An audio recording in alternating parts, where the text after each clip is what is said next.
Good afternoon, fellow soldiers and pilgrims. Pastor Jeremy Cook here.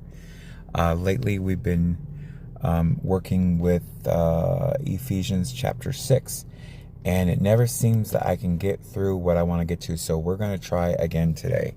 First of all, I want to say this. Of course, if you like what my content is here, please like, subscribe, and share. And here we go. Chapter 6 of Ephesians, verse 10. I want you to notice all the verses that I'm going to read aloud today or even recite by memory. It has nothing to do with us. It has only to do with God. So my overthinkers and the people struggling with loss and despair and distress and despondency, listen to this. So the full armor of God in verse 10, chapter 6, finally be strong in the Lord and in the strength of his might, not ours, his might. Be strong in the Lord. Now, I previously tried to get to a fact that the helmet of salvation and the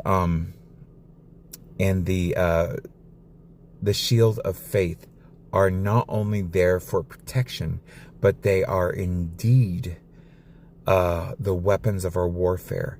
If you think back in the time when those things were being used on a battlefield, imagine if somebody got uppercut with a shield. If it's gripped in their hand right and they lifted it up, and you could probably break somebody's face with that and the enemy would go down.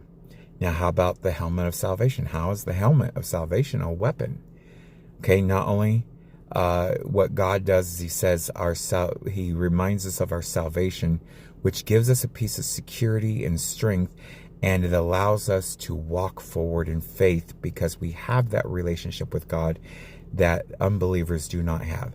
Secondly, if somebody has lost their helmet in battle and you are wearing yours, and if you headbutt somebody with that helmet, you can be sure that now is not only is it there for your protection, it is now also a weapon of warfare in God. So our salvation is a weapon.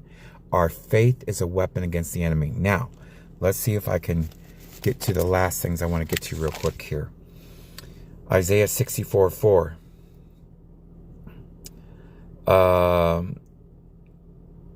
It says in the last part, he who acts in behalf of the one who waits for him. So we got to wait for him and he will act. And then Psalm 75:6 says that our